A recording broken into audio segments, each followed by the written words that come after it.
Hi guys, first of all apologies for the delay. I should have done the second part of the first video from the first video, but I didn't manage to get onto it, so a few people have requested that I make the second part. So what we're going to do, we're on China today. As you can see, we're in the garage at the moment. Just going to show you RST. So what I've done here, RST is ready. I've got my car set up, which is mainly the wheelbase, because I'm driving the Merc, so it's 3.698 and the front track is 1.6. That's pretty much standard. Okay, so we're gonna go ahead and get some data. If you look at my previous time, which was done without RSTs, this lap time was done before I started using RST, and I was doing a 131.266. I'm gonna use the same setup and see how I get on. So if you just have a look at the setup, aerodynamics 5.4, transmission 50.85, suspension top 2 all the way to the right, which is camber, and then toe all the way to the left, suspension 214.433.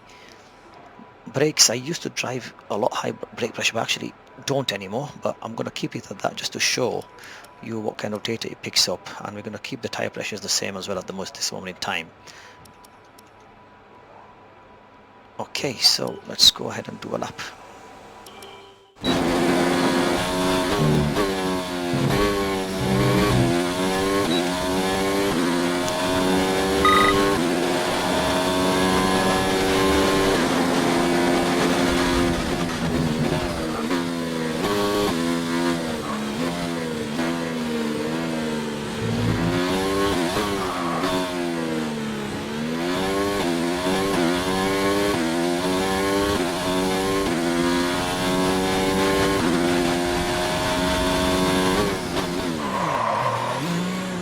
Massive lock up there.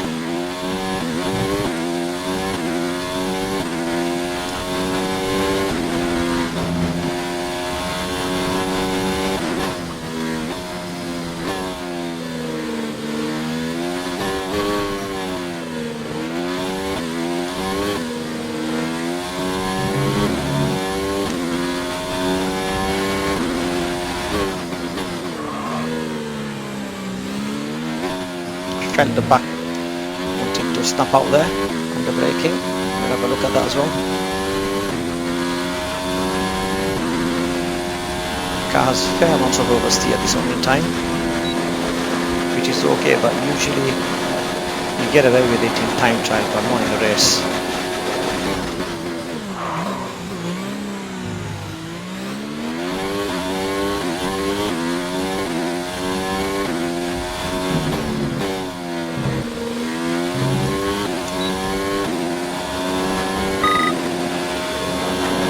So 1.3 seconds off my time. I've not practiced this track in a while though. Right, so if we just go into RST now. Wow, okay, so let's look at the second lap.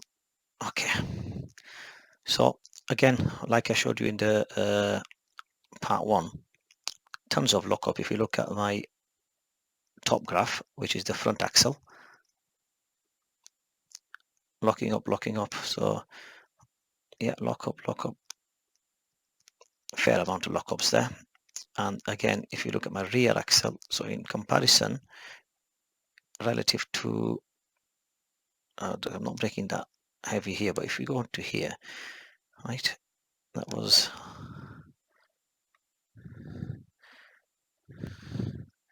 turn 1, 2, turn 3 maybe you'd call it. Okay, so if you just zoom into there, as you can see, 100% brake, and if I go up to initial phase, I'd say my rears are locking up a little bit more than my fronts, 6 and 5 compared to 2 and 2, which is fine, it's not too bad. But then as we go deeper into the braking zone and we start to turn, as you can see the differential unlocking there slightly, that's where I start locking up, and you can see the rears kicking out there. When I mentioned the rears are kicking out. Okay, rears are kicking out there, and then I'm just basically locked up. which is basically gone off the charts. Okay, that's one side. If we look at the other one that I mentioned, which was around here. Okay, so let's take the cursor there. Here we are. Zoom into there. Let's see what's been happening here.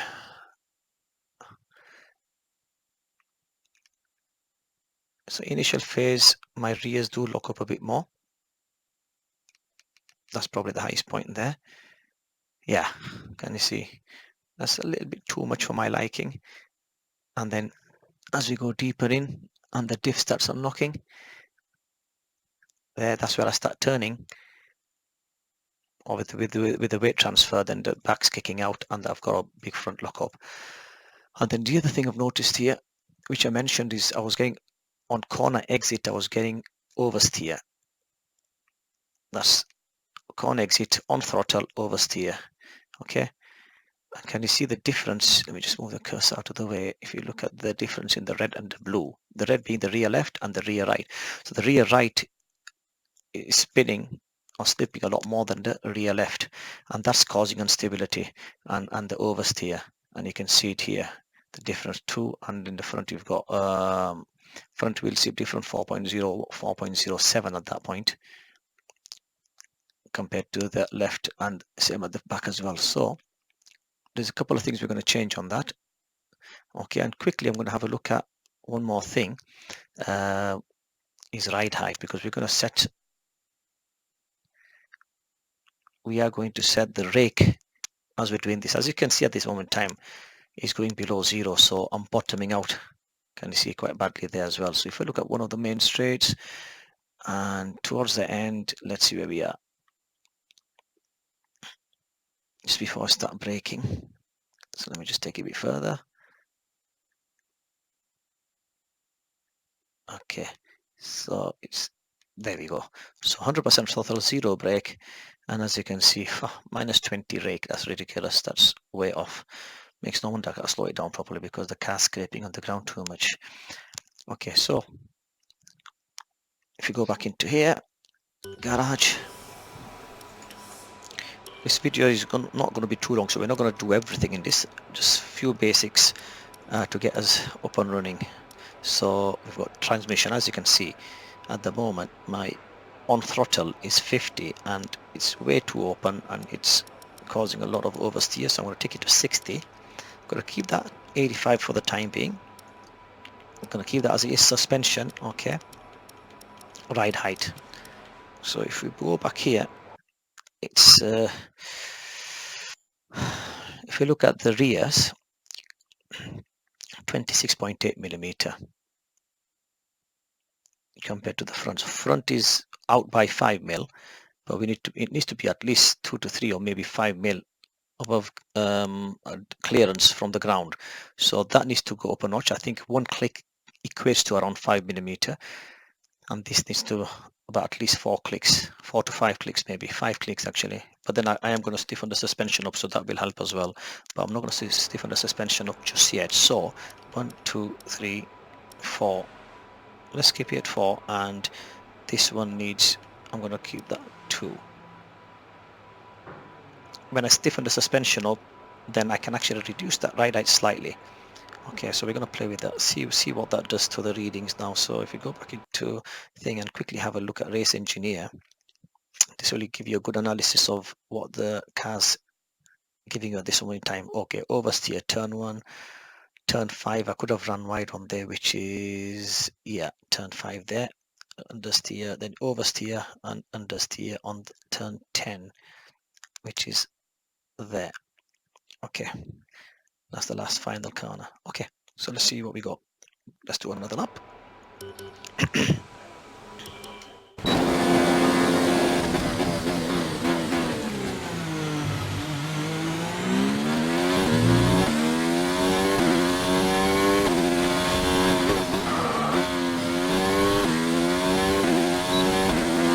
There's actually one thing I forgot to change. I just remembered, which is brake pressure. Okay, 88. That's way too much. We're going to take that to 80, and the rears were locking, if you remember, so we're going to take that to 57.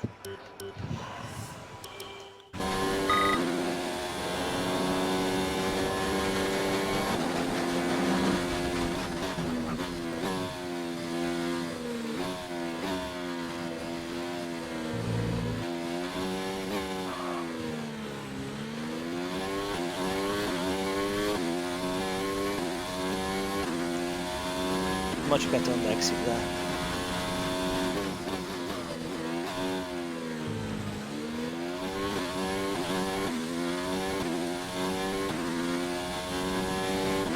Got a purple sector. Had to drop it there slightly. Couldn't hold it there. I'm not holding it there as well, so I need to work on the aero there. Aero efficiency. We'll work on that next.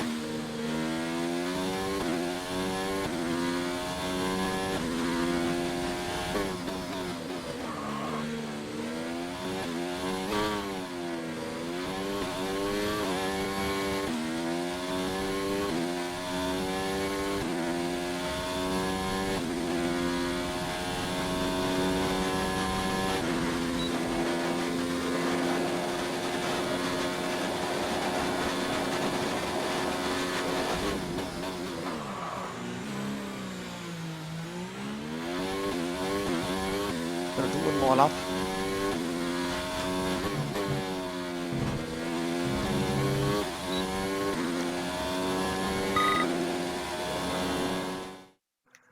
Right guys, so after this first setup change that we've done relative to the 132.5 here, and if you compare that to this, as you can see the lockups are a lot less. So if I take the cursor here where I was locking up both axles, I'm locking up both axles there, right? And if I look at this one, still getting some lockup in the rears. We're going to change that shortly now, but it's not as bad. Obviously here I'm always obviously coming off the brakes there, so if I go a bit further that way to the left there, and let's have a look at the aero. Looking better. Is still bottoming out here. So if we go take it to the main straight, let's have a look here.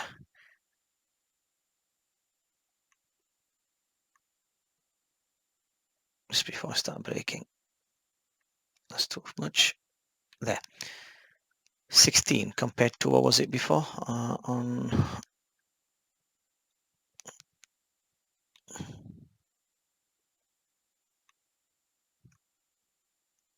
Okay, when you change, what I've noticed with this is when you change the data, when you change the setup, it does start giving us different reading for whatever reason. That is something to do with the program side maybe. Okay, -7. It was actually -30 initially, but I've improved it slightly, I know, because it looks a bit better, but we're gonna okay.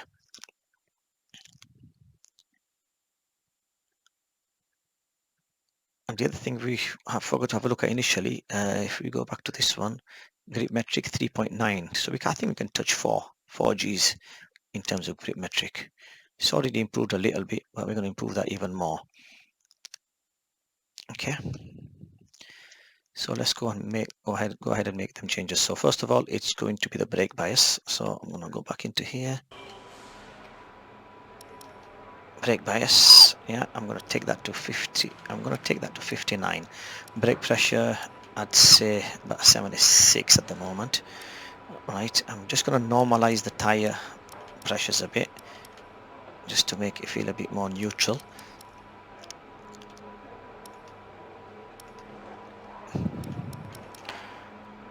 And we're going to introduce a little bit of stiffer springs. I'm not going to change it too much at this moment in time. I'm going to see how that feels. Okay, let's go ahead and do another lap.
car's definitely feeling better now, a lot more stable.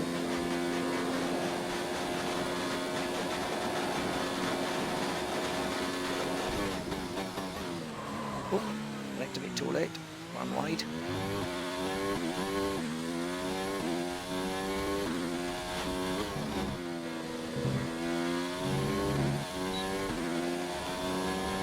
One more lap.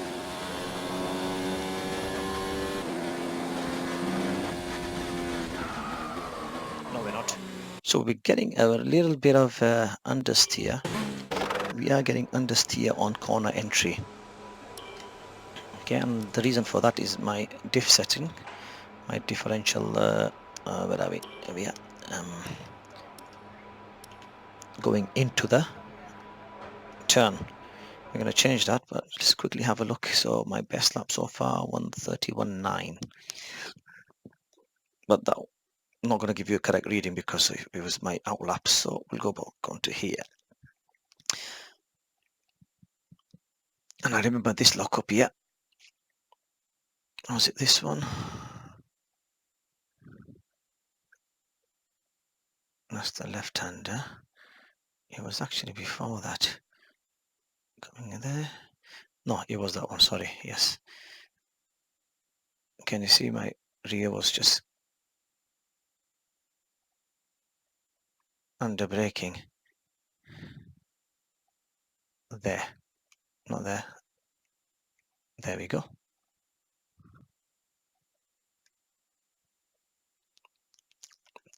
So I still need to reduce a bit of brake pressure.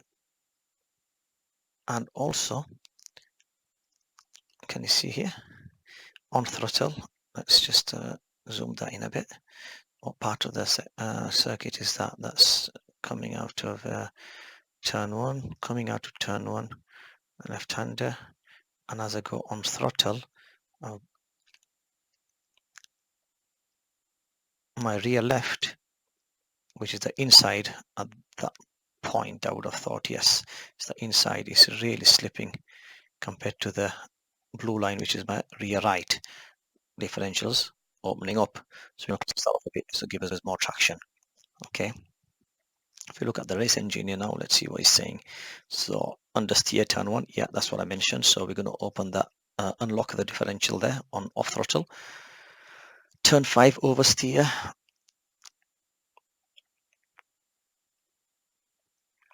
Okay, turn 6. Again, a bit of oversteer. I could feel the oversteer, but it wasn't too bad. It wasn't making the car feel that unstable. So I'm relatively happy with that, but I could still make it a bit better. Turn 8 as well. Okay, so we still got a bit oversteer. We can deal with that, it's not a problem. But that will be in the second video.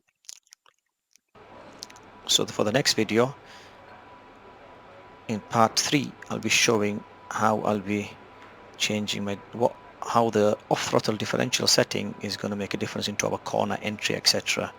But thank you for watching for now, and hope this has helped. So basically what we've done today, we've worked on our differential and brake bias to make it more neutralized, and also the ride height. And the ride heights basically helped us make sure that we're not bottoming out in the wrong places, and it's affecting our straight line speed as well as braking, because if the car's bottoming out too much, you're going to have a big effect in the braking. The car won't slow down because it's scraping on the ground too much. So those are the things we've worked on, and as a rule of thumb, always first work on your rake and get your rake and your ride height to do most of the downforce work, and get your oversteer understeer in balance, get your car in balance with your rake setting. Once you've done that, you can fine tune it with the wings, which we'll do in the next video. Thank you for watching. Bye for now.